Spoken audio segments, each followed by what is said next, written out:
Hey everyone, and welcome back to another episode of Washington Commanders News. I'm your host, and today we've got some crucial info every Burgundy and Gold fan needs to know before tonight's showdown against the Kansas City Chiefs on Monday Night Football. We're at a turning point in the season. The Commanders come in with 3 wins and 4 losses, facing one of the toughest challenges of the year against Patrick Mahomes and company. Injuries have hit the roster hard, but there's also some good news that could shift the outlook for this critical matchup. In today's show, we're diving into 3 major storylines. First, we've got the latest updates on the health of our offensive stars Terry McLaurin and Deebo Samuel, Sr., who might finally be back on the field after weeks away. Second, we'll break down 3 bold predictions for tonight's game that could shape the direction of our season. And finally, we'll revisit a draft decision that continues to haunt the organization and serves as a reminder of how costly talent evaluation mistakes can be. So get comfortable, because we're about to break down everything you need to be fully ready for tonight's Monday Night Football. And if you're new to the channel, don't forget to hit that subscribe button and turn on notifications so you never miss an update on your favorite team. Let's kick things off with the news every Commanders fan has been waiting for. After 4 frustrating weeks on the sidelines, Terry McLaurin is finally back in the lineup tonight against the Kansas City Chiefs. And he's not coming alone. Deebo Samuel Sr. is also suiting up for the clash in Missouri. McLaurin's absence has been one of the biggest reasons behind the offensive struggles lately. Remember, the All-Pro wideout suffered a quad and groin injury back in Week 3 against the Las Vegas Raiders and hadn't seen game action since. Every week, head coach Dan Quinn gave us hope for a return, only for those hopes to fade once the inactive list dropped. But this time, it's different. McLaurin was a full participant in all 3 practices this week, and most importantly, the Commanders didn't list him on the final injury report, which means he's good to go. That's the clearest sign yet that number 17 will be out there tonight. Now, let's be real about expectations. McLaurin hasn't just missed a month of real game action, he also skipped all of training camp due to his contract standoff with GM Adam Peters. That dragged on way longer than anyone expected and cast a shadow over the team's prep for the season. When he finally got his new deal, McLaurin had to shake off the rust early in the year. And just as he was finding his rhythm, the injury hit. Offensive coordinator Cliff Kingsbury is going to have to be smart about how he uses McLaurin tonight. We can't expect him to instantly return to being the 1,000-yard machine we're used to. He'll need time to get his timing back, especially since Jaden Daniels won't be under center. Instead, it'll be veteran Marcus Mariota taking the snaps. And while Mariota has built some chemistry with McLaurin in practices and previous games, it's definitely not the same as having our starting QB out there. But here's the key: even a 70 or 80% McLaurin is better than no McLaurin at all. Just having him on the field forces defenses to adjust. The Chiefs can't ignore him, which will open up chances for other receivers and the run game. That's the domino effect a receiver of his caliber brings just by being in the lineup. And speaking of big returns, Deebo Samuel Sr. is also back after missing last week's game against the Dallas Cowboys. Samuel had been dealing with a heel issue that finally forced the team to give him a much-needed break. That turned out to be the right call, because he came back this week and practiced fully all 3 days, just like McLaurin. Samuel wasn't given any injury designation on the final report, confirming he's ready to roll tonight. His absence against Dallas was felt big time. The offense lacked that explosive versatility he brings when healthy. He's a threat as a receiver, a runner on design plays, and even as a perimeter blocker. That kind of versatility is exactly what Kingsbury needs to keep Kansas City's defense guessing. Having both McLaurin and Samuel back on the field at the same time is a massive boost for team morale. Sure, we won't have Jaden Daniels, and that's a big blow, but Mariota has proven to be a capable backup who can distribute the ball effectively within Kingsbury's scheme. He won't bring the same spark or improvisation that Daniels does, but having reliable targets like McLaurin and Samuel to lean on for safe, high-percentage throws will only help Washington's cause from a team health standpoint. Any positive development is worth celebrating after the injury nightmare we've endured this season. We've lost key players for the year, including breakout defensive end Dorrance Armstrong Jr., who suffered a brutal knee injury just a few snaps into the Dallas game. Defensive tackle Darren Payne and kicker Matt Gay are also banged up and either questionable or not at full strength. In the middle of all that medical chaos, getting 2 of our most dangerous offensive weapons back is a ray of light. The Commanders are big underdogs against the Chiefs, and rightfully so. Kansas City is a legit Super Bowl contender, and playing in their house is always a tall order. But if there's one thing we've learned in the NFL, it's that anything can happen on Monday Night Football. The question now is whether McLaurin and Samuel can shake off the rust quickly and make the kind of impact we know they're capable of. They don't need to be perfect. They just need to be effective. If they can keep the chains moving, create separation in key moments, and give Mariota reliable options when the pressure's on, then the Commanders have a shot to stay in this game. Dan Quinn isn't the kind of coach who makes excuses. He's made that clear all season long. But he's also no fool. He knows his team needs every weapon available to have any shot against a team like Kansas City. Getting McLaurin and Samuel back gives him those weapons. Now it's up to him and his staff to put them in positions to succeed. For fans who've been waiting patiently week after week for good news on the injury front, this is the moment. McLaurin is back. Samuel is back. And even though the odds are stacked against us tonight, at least we're going into battle with our best soldiers on the field. That's all we can ask for at this point in the season. Now that we know who's suiting up for the Commanders tonight, it's time to throw out some bold predictions for how this crucial game against the Kansas City Chiefs might unfold. And when I say bold, I mean predictions that go beyond the obvious scenarios. That could catch even the most seasoned analysts off guard. First bold prediction, Preston Smith is going to rack up the sacks on Patrick Mahomes tonight. I know what you're thinking. Mahomes is one of the slipperiest quarterbacks in the league, and getting to him twice in one game is no easy feat. But hear me out on why I think Smith has a real shot at pulling this off. The Commanders desperately need one of their remaining edge rushers to step up. With Dorrance Armstrong Jr. out for the season after that brutal knee injury against Dallas, there's a huge hole in the pass rush rotation. And here's the kicker, Adam Peters hasn't done a thing to fill that gap. No trades, no major practice squad call-ups. The pressure is squarely on the guys already on the roster to rise to the occasion. Preston Smith is a seasoned vet with a proven track record in this league. He's had productive seasons before, and while he hasn't been super consistent this year, he's got the skill set to take advantage of the right matchup. And here's the golden opportunity. Rookie left tackle Josh Simmons won't be playing for the Chiefs tonight due to personal reasons. That's a weak spot the Commanders absolutely have to exploit. Simmons has been solid when he's played, but his absence means Kansas City will have to shuffle their O-line. Whether they move someone over or plug in a less experienced backup, there's going to be a vulnerability. And if there's one thing we know about defensive coordinator Joe Witt Jr., it's that he's aggressive when it comes to identifying and attacking opponent weaknesses. Smith has the speed and technique to win one-on-one matchups, especially if the Commanders can create situations where Simmons' replacement is left on an island. To sacks might sound ambitious, but in a game where Washington will need turnovers and negative plays to stay in it, a big night from Smith isn't as far-fetched as it seems. Second bold prediction, Marcus Mariota is going to throw for over 150 yards tonight. Now before you call me overly optimistic, let me give you some context. I'm not saying Mariota is going to light up the Chiefs' defense with a historic performance. What I'm saying is that the flow of the game is likely going to force the Commanders to throw the ball a lot, and that volume alone could boost Mariota's yardage total. Let's be honest about the situation. The Commanders are probably going to be playing from behind for most of this game. The Chiefs are favored for a reason, and their offense can score in bunches. If Washington is chasing the scoreboard in the second half, Cliff Kingsbury won't have much choice but to open up the playbook and let Mariota sling it. And here's the upside. Mariota will have Terry McLaurin and Deebo Samuel Sr. available as targets. Those are two legit weapons who can win their routes and create separation against Kansas City's secondary. If the Commanders' defense can't tighten up and the Chiefs start putting up points early, we could see a scenario where Mariota throws the ball 40 or more times. 250 yards on 40 attempts is just over 6 yards per attempt. That's not elite, but it's totally doable for a veteran quarterback with the tools Mariota has at his disposal.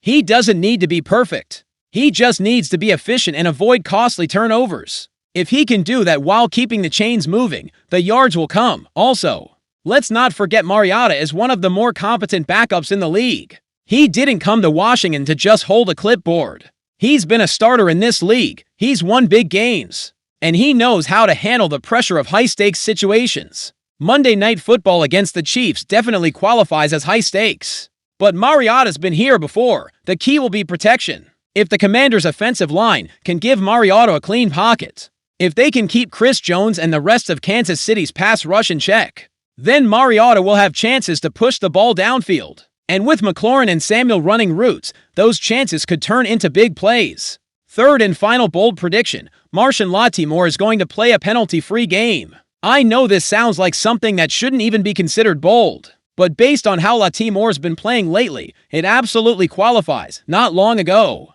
predicting a clean game from Lattimore would have been the safest bet in the world. This is a veteran corner who's been to the Pro Bowl, who's been considered one of the best at his position for years. But something's been off this season and not in a good way. Lattimore has struggled with consistency, giving up big plays downfield and committing frustrating penalties due to poor technique and lack of situational awareness. Penalties have become a real issue. We're seeing unnecessary pass interferences, obvious holding calls, and moments where Lattimore is simply out of position and tries to make up for it with illegal contact. That's exactly what the Chiefs are going to try to exploit. Andy Reid and his staff are masters at identifying corners who are playing out of control and designing plays to bait them into mistakes. But here's why I'm making this prediction.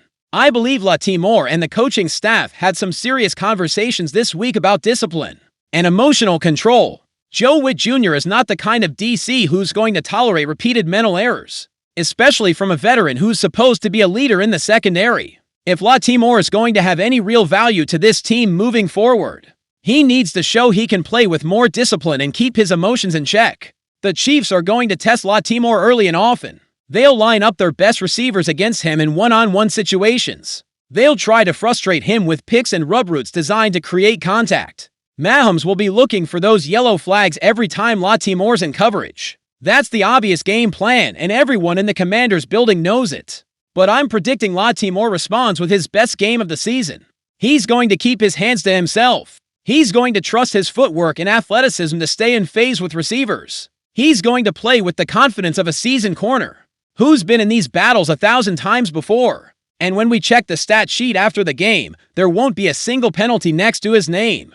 That would be huge for the Commanders. Not just because it would prevent free yards for Kansas City, but because it would send a message to the rest of the team that even in the toughest moments, discipline and fundamentals matter. Lattimore needs to be that example, and I think tonight he will be. These three bold predictions together paint a picture of a game where the Commanders are going to fight harder than most people expect. I'm not necessarily predicting a win, let's be real about how tough Kansas City is, but I am predicting we'll see some high-level individual performances that could keep Washington in this game until the final whistle.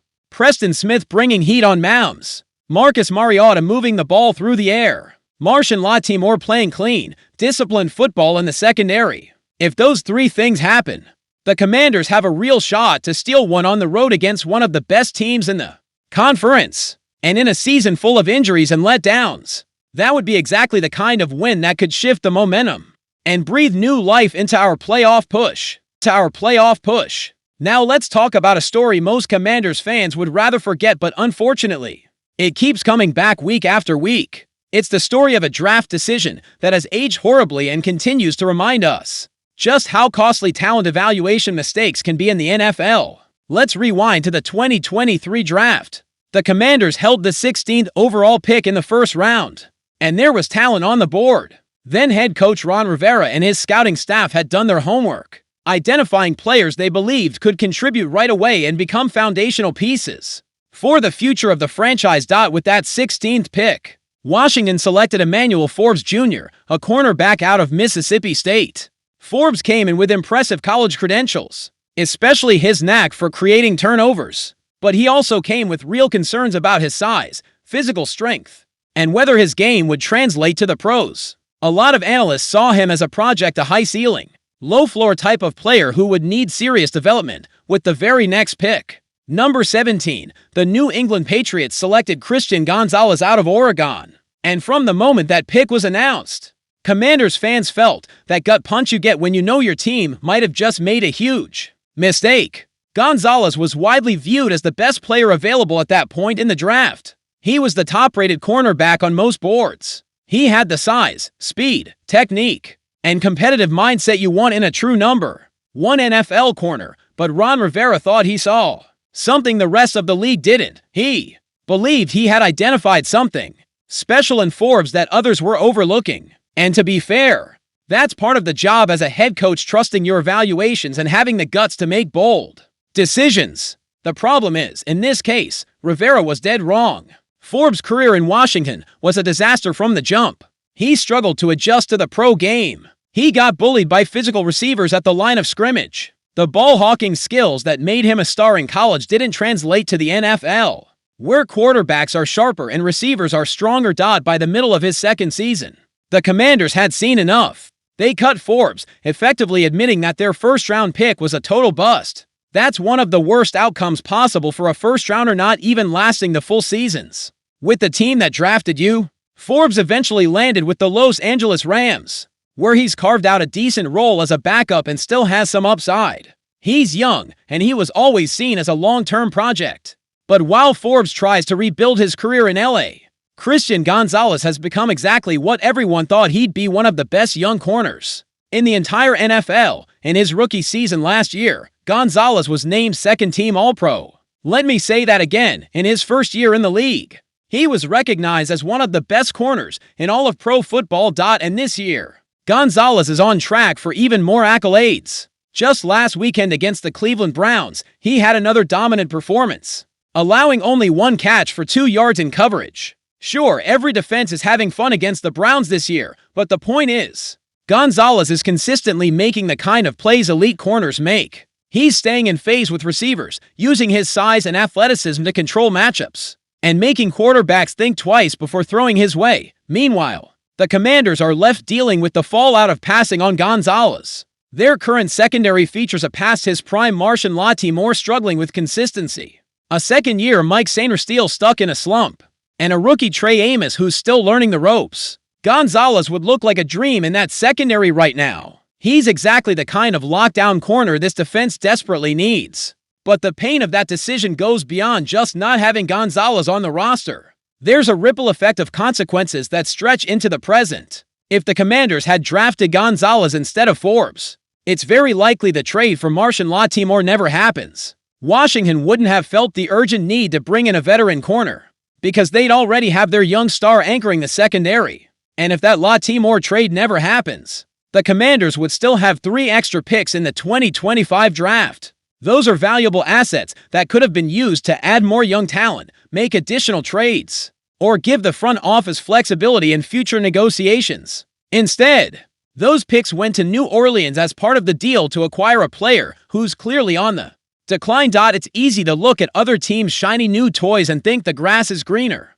Every fan base does that at some point. But in this case, it's not just hindsight being 2020. We're not talking about a prospect no one saw coming, or a player who developed in some unexpected way. Christian Gonzalez was widely seen as the best player available at that point in the draft. The experts had him ranked higher. The scouts had him ranked higher. The consensus was clear. Ron Rivera ignored that consensus because he thought he knew better. He thought he saw something in Emmanuel Forbes that justified the risk. And to his credit, that's the mindset you sometimes need as a head coach. You can't be afraid to trust your gut and make bold calls, but you also have to be willing to own the consequences. When those bold calls turn out to be mistakes, 3 years after that draft, the Commanders are still paying the price for Rivera's decision. They're watching Gonzalez dominate for the Patriots week after week, knowing he could easily be doing that in Burgundy and Gold. They're stuck with a secondary that lacks a true number 1 corner, and they're without those extra draft picks that could have helped reshape the roster.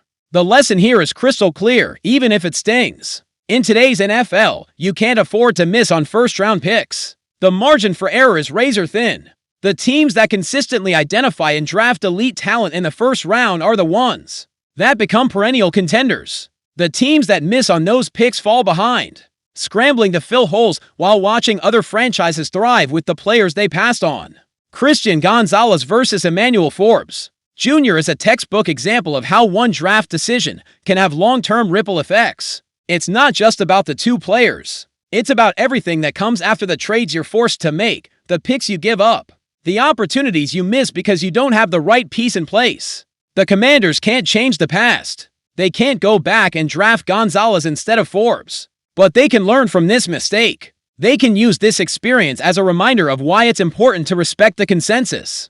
when it's strong, why trying to be the smartest person in the room can backfire, and why talent evaluation has to be the bedrock of any successful NFL organization. Meanwhile, every Sunday, we'll see Christian Gonzalez making all-pro plays for the New England Patriots. And every time we do, we'll be reminded that he could have been doing it for us. That's the cost of draft mistakes in the NFL. It's not just losing the player you didn't pick. It's living with the constant reminder of what could have been.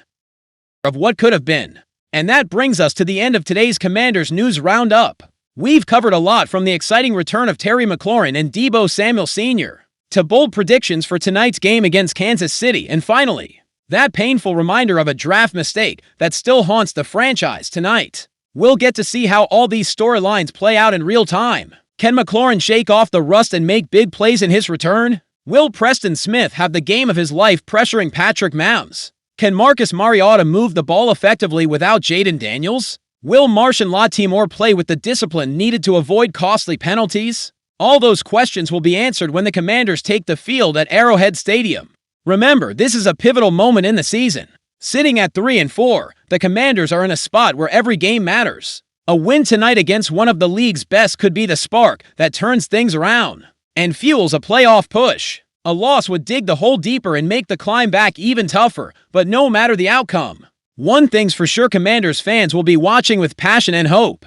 Because that's what we do. We ride with our team through the highs and the lows. We celebrate the wins and learn from the losses. And we always believe that next week could be the turning point. Before we sign off, I want to hear from you in the comments. Which of these three stories hit you the hardest? Are you hyped about McLaurin and Samuel coming back? Do you think any of my bold predictions will come true? Or are you still frustrated about passing on Christian Gonzalez in that draft? Drop your thoughts below. I love reading your comments and having these conversations with the Commanders fan community. And if this content helped you feel more informed for tonight's game, please consider hitting that like button and sharing this video with other Commanders fans you know. Every like, every share, every comment helps this channel grow and lets me keep bringing you the best coverage and analysis of our favorite team. And of course, if you haven't subscribed yet, what are you waiting for? Hit that subscribe button and turn on the notification bell so you never miss an update. I post regular content on the Commanders, including game breakdowns, news updates, tactical analysis, and more. It's totally free to subscribe, and it's the best way to stay locked in with everything Burgundy and Gold. I'll see you in the next video, where we'll break down everything that happens in tonight's Monday Night Football. It'll be a full game analysis play-by-play with all the tactical keys, standout performances, and what it means for the rest of the Commanders season. You don't want to miss it. Until then, keep the faith, back the team, and as always, hail to the Commanders. Catch you in the next one.